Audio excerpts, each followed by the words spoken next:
En 1971 trabajé como oficinista en el piso de la Bolsa de Valores de Nueva York.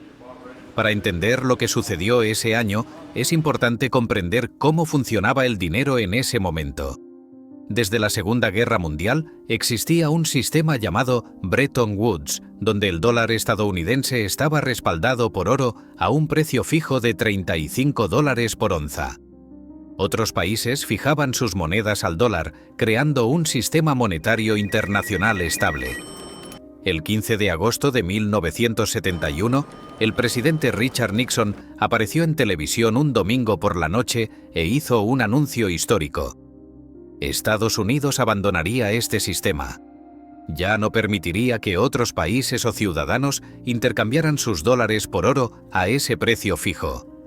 Este evento se conoce como el Nixon Shock. Nixon dio explicaciones sobre especuladores internacionales y la necesidad de proteger al dólar, pero la verdadera razón era más simple. Estados Unidos ya no tenía suficiente oro para respaldar todos los dólares en circulación. Las reservas de Fort Knox estaban disminuyendo rápidamente porque otros países, especialmente Francia, estaban canjeando grandes cantidades de dólares por oro físico. Al día siguiente, llegué al trabajo esperando ver pánico. La base de nuestro sistema monetario acababa de cambiar fundamentalmente. El dólar ahora era solo papel, respaldado únicamente por la confianza en el gobierno estadounidense. Lógicamente, esperaba que el mercado de valores se desplomara ante esta incertidumbre. Para mi sorpresa ocurrió lo contrario. El mercado subió dramáticamente, registrando una de sus mayores alzas en años. Esta reacción contradictoria me desconcertó tanto que comencé a investigar eventos similares en la historia. Descubrí un paralelo fascinante. El 15 de marzo de 1933, casi 4 décadas antes, el presidente Roosevelt había tomado una decisión similar. Prohibió la posesión de oro por parte de ciudadanos estadounidenses y devaluó el dólar respecto al oro por razones muy parecidas, ya que el gobierno estadounidense necesitaba más flexibilidad monetaria durante la Gran Depresión. Estudiando ambos eventos, comprendí un principio económico fundamental. Cuando se abandona un respaldo en oro o se devalúa una moneda, inicialmente esto permite imprimir más dinero y estimular la economía. Los mercados a menudo responden positivamente a corto plazo porque hay más liquidez en el sistema. Los activos como acciones, bienes raíces y materias primas suben de precio no necesariamente porque valgan más, sino porque el dinero vale menos. Esta lección me ayudó a identificar patrones en los ciclos económicos que muchos de mis contemporáneos pasaban por alto.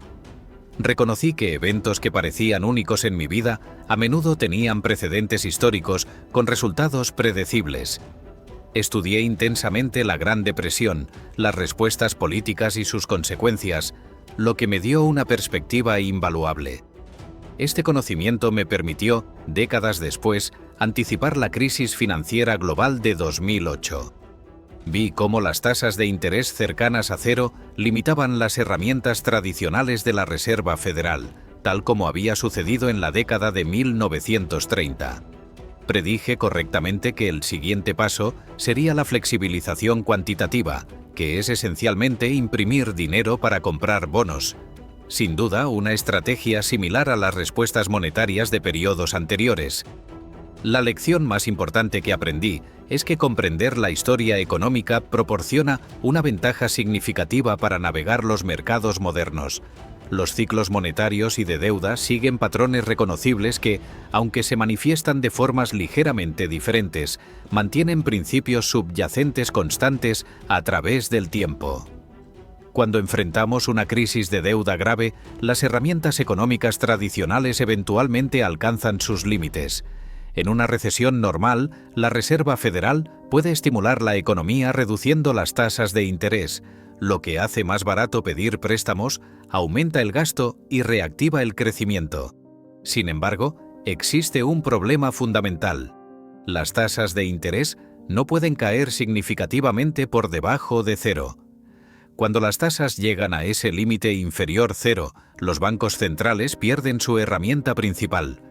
Este fue precisamente el problema durante la Gran Depresión en 1933. Estudiando ese periodo, descubrí que cuando las tasas de interés ya no pueden reducirse más, los gobiernos recurren a una medida extraordinaria: la impresión de dinero para comprar bonos gubernamentales directamente. Los economistas modernos llaman a esto flexibilización cuantitativa, pero el mecanismo básico es el mismo que en los años 30. Cuando estalló la crisis financiera en 2008, vi el mismo patrón desarrollándose. Las tasas de interés se redujeron rápidamente a casi cero, pero la economía seguía estancada. Luego, tal como esperaba basándome en los precedentes históricos, la Reserva Federal comenzó a imprimir billones de dólares para comprar bonos del gobierno y valores respaldados por hipotecas. No me sorprendió esta respuesta porque había estudiado cómo Roosevelt y su administración habían empleado tácticas similares 75 años antes. Este conocimiento transformó fundamentalmente mi enfoque para analizar y predecir eventos económicos. En lugar de depender únicamente de modelos económicos modernos o datos recientes, comencé a estudiar sistemáticamente largos periodos históricos para identificar patrones recurrentes. Esto me llevó a escribir Principios para lidiar con el cambiante orden mundial, un estudio donde analizo los ascensos y caídas de las grandes potencias y sus monedas durante los últimos 500 años. Lo que resulta más preocupante es que actualmente nos encontramos en lo que considero un punto de inflexión crítico en la economía global. La mayoría de economistas y formuladores de políticas comprenden bien los ciclos económicos a corto plazo que ocurren cada 5 a 10 años. Estos ciclos típicos siguen un patrón familiar. Primero, la economía se debilita y el desempleo aumenta.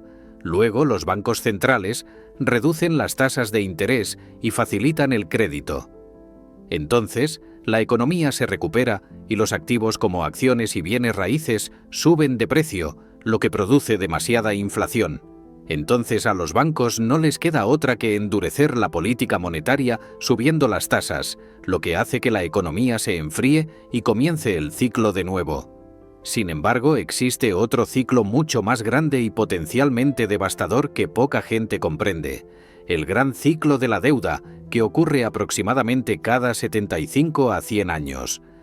Este ciclo se produce cuando la deuda acumulada en el sistema, gubernamental, corporativa y de hogares, alcanza niveles tan altos que ya no puede ser servida a través de los medios convencionales. Estamos al borde de uno de estos grandes ciclos de deuda, similar a los que ocurrieron en las décadas de 1930 y de 1780. La última vez que experimentamos un gran ciclo de deuda completo fue durante la Gran Depresión y la Segunda Guerra Mundial.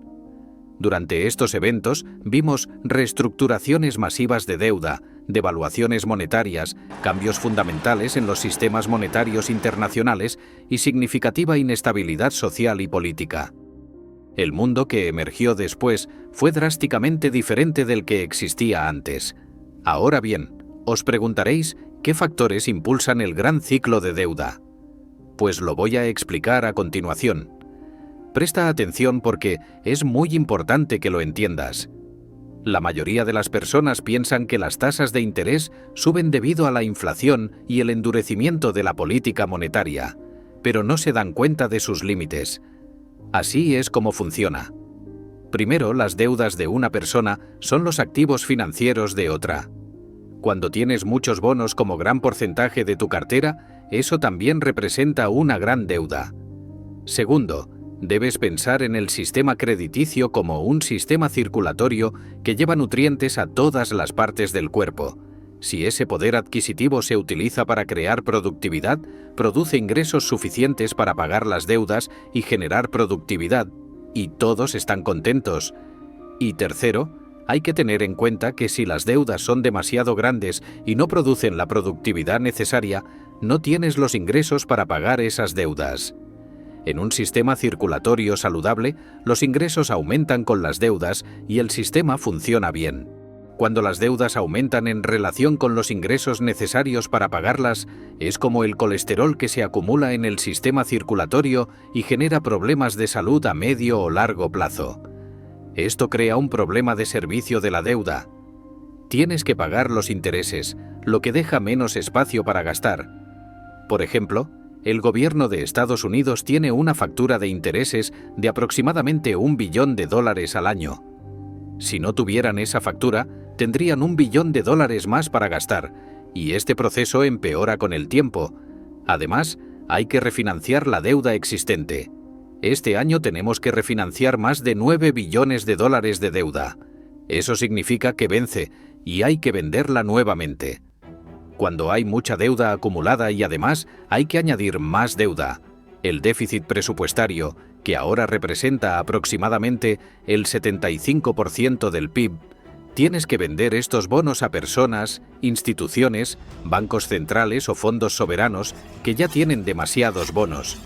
Esto puede ser un problema, especialmente si los compradores deciden que ya tienen suficientes bonos o, peor aún, si hay razones por las que no quieren comprarlos, como por ejemplo, sanciones.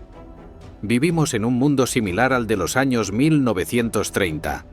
Si yo fuera chino, me preocuparía que me sucediera lo que les pasó a los japoneses en los años 30, cuando congelamos sus bonos, lo que significa que no recuperaron su dinero. Hoy en día, con las sanciones y demasiados bonos, cuando calculo quiénes son los compradores y cuánto tenemos que vender, encuentro un gran desequilibrio. Sé cómo funciona esto.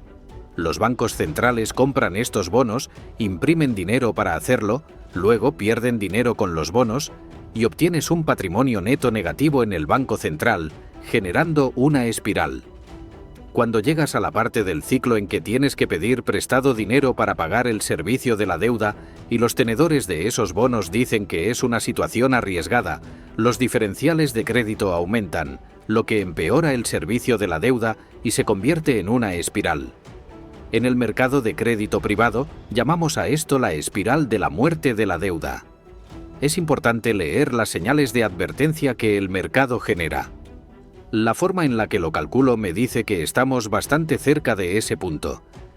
Cuando comienza esta dinámica que describo, puedes verlo porque la cantidad que se vende ya no la compra el sector privado u otros compradores, y entonces el Banco Central tiene que intervenir, imprimir dinero y compensar esa diferencia, lo que devalúa el dinero.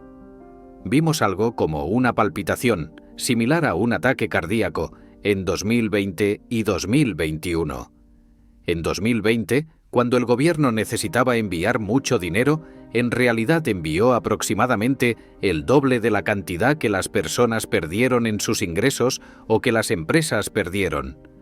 En 2021 lo hicieron nuevamente sin necesidad, pero hubo un cambio de una política de centro-derecha a una política de centro-izquierda que incluía la renta básica universal.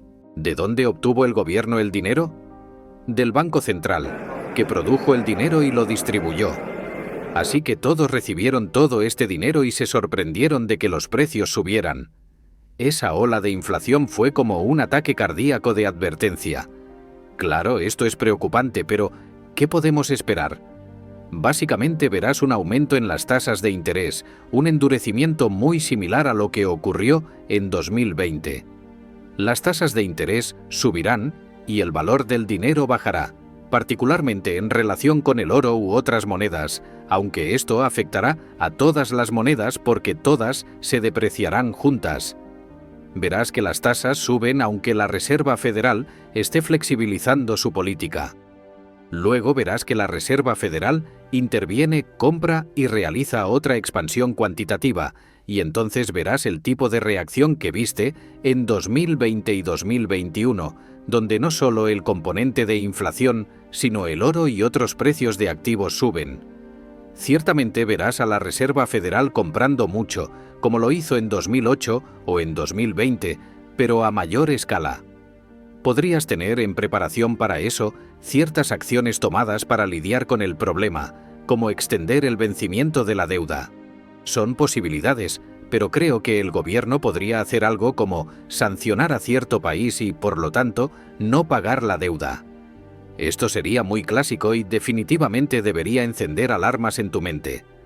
No estoy diciendo que vaya a suceder, pero es una posibilidad. Podrías ver entonces al gobierno diciendo que va a reestructurar la deuda.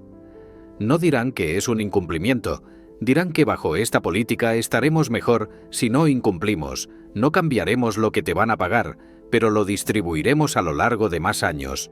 Eso será una reestructuración de la deuda combinada con cierta monetización. El Banco Central comprando parte de esa deuda. No creo que se trate de una depreciación del dólar en relación con todas las demás monedas. Creo que todas las otras monedas se depreciarán con el dólar. En términos de otras monedas, es un concurso de fealdad. Está el euro y la situación europea, que es terrible. Está el yen japonés, tienen una enorme cantidad de deuda que están monetizando. Está el renminbi chino, y eso no va a ser un depósito seguro de riqueza. Ninguna de esas monedas va a ser lo que llamarías fuerte. Creo que sería muy parecido a los años 70, que fueron muy parecidos a los años 30, en los que todas bajan en relación con el oro u otros activos duros. La pregunta será, ¿cuál es el dinero alternativo? ¿Cuál es el dinero alternativo que es estable en oferta?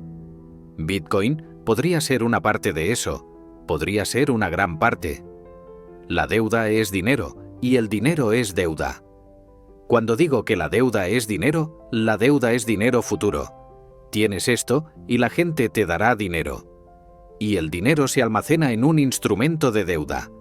Cuando tienes tu dinero, lo pones en un instrumento de deuda. Son lo mismo. Cuando tienes demasiada deuda, baja.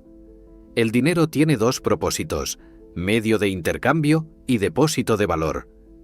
Como medio de intercambio, puede seguir funcionando incluso en la República de Weimar alemana o en Argentina recientemente.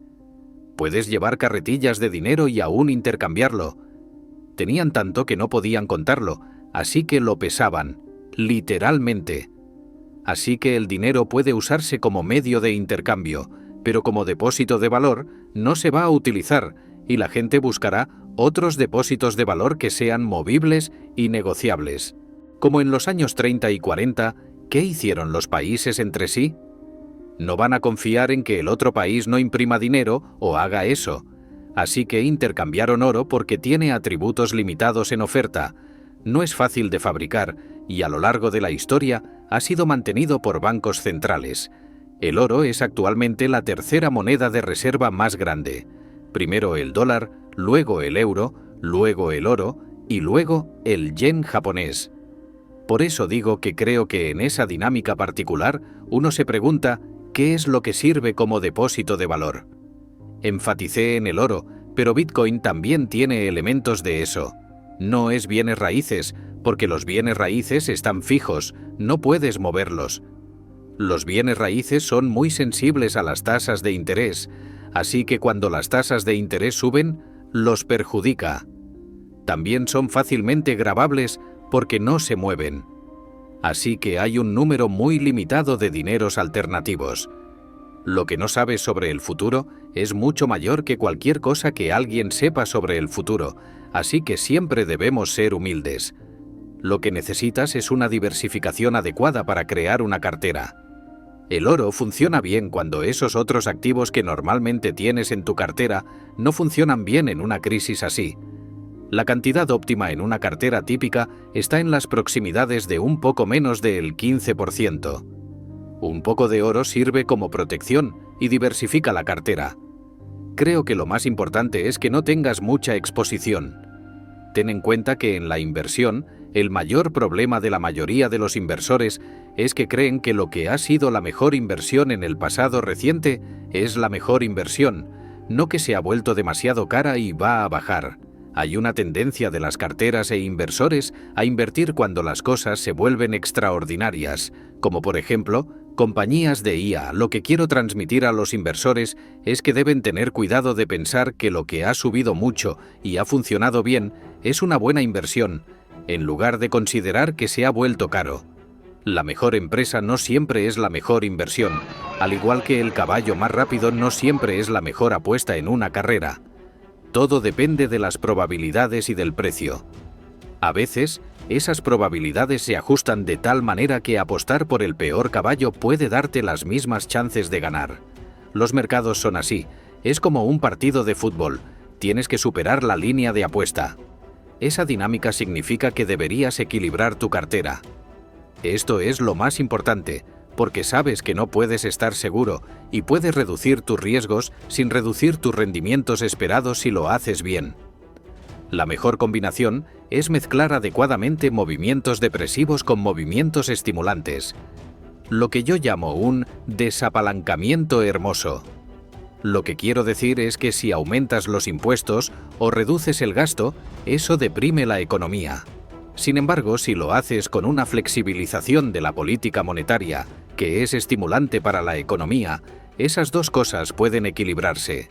Cualquiera de ellas reduce la proporción de deuda a ingresos, pero pueden equilibrarse entre sí, y eso es un movimiento bien diseñado.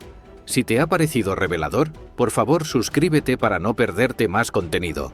De esta manera, apoyarás al canal.